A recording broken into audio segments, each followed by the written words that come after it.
Alright, so after sitting on this for a few weeks, it's time to give my opinion on Inuyasha. I really like the series, however, there is something I want to say.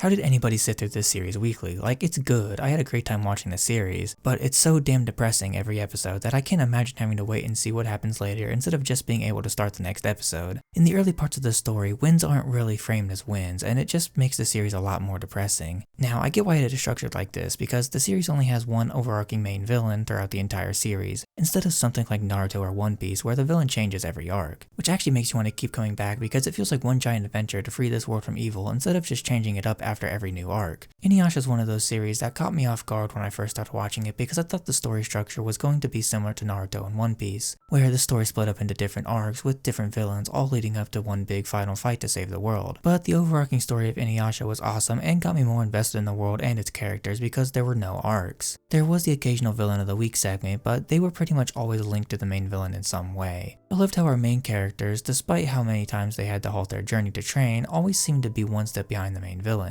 It always made it seem like there was still a long way to go before this journey ends, so look forward to more stuff. Plus, it also added stakes. Every time we encountered the main villain, we were always like, oh man, we just got a new power boost, he's got to be able to do it this time, but he still can't quite damage the main villain just yet. Inuyasha was a really good anime to watch, but man is it hard to recommend because of how the story is told. If you don't mind being depressed for a nearly 200 episode run, then you can absolutely give this series a go because there's plenty of merit to the story, but it can be tough to sit through. That being said, although it is hard to recommend, I still do because it is overall really fun and super satisfying at the end of the story.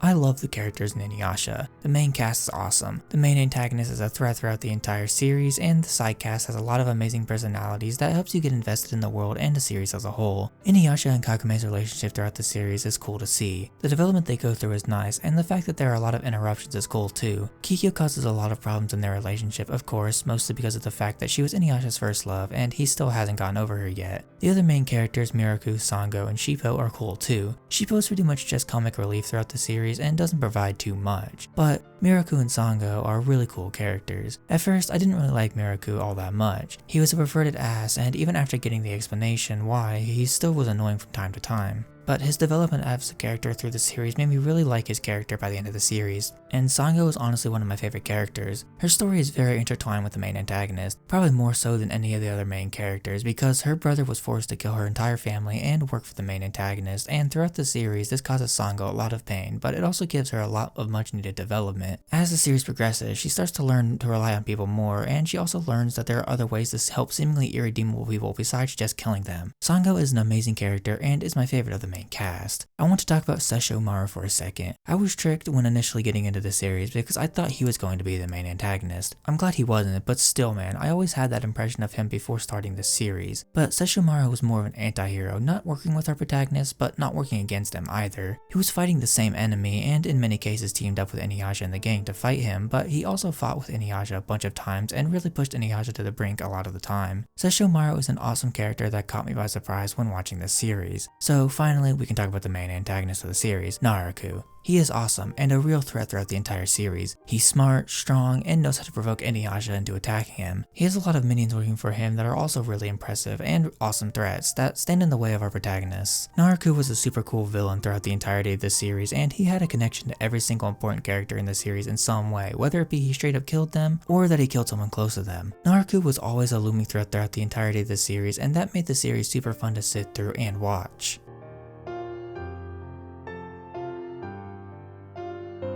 I love the world of Inuyasha. I know it's mostly just feudal Japan, but there is so much cool stuff we get to explore in the world of Inuyasha. Firstly, because we get to see all the demons and things, it adds a lot to the world as a whole and gives us this magical adventure we look for in most shonen series. Secondly, the spiritual energy stuff is really cool. I wish they went more in depth with it throughout the series as we don't get to see it used in very many interesting ways. We explore this world mostly at night, which adds to the more dark and depressing atmosphere that Inuyasha was going for. Honestly, the world in Inuyasha is really cool. There is a lot still unexplored, and I'm hoping we can see more of that in Yasahime, but overall the world is a super cool place to see.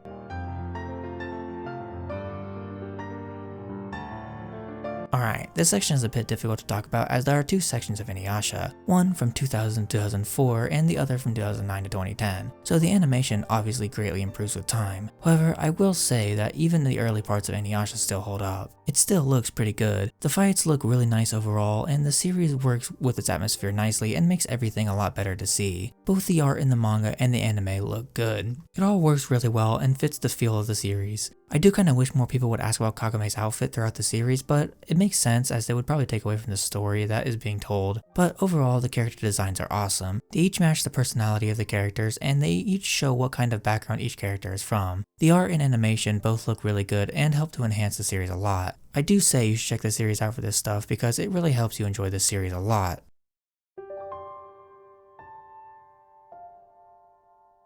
I love the music in Inuyasha. It fits the type of series perfectly. The music is also super emotional and gets you really invested in the more slow burn character moments. Since Inuyasha is about demons and takes place about 500 years ago, the music has that older, otherworldly tinge to it, but it still feels very grounded in reality somehow and just makes the soundtrack super enjoyable. Honestly, I'm not sure how much I would enjoy the series if I didn't have music to accompany a lot of the more serious moments in the series. The music is one of my favorite things about this series, and I recommend that anybody give it a shot.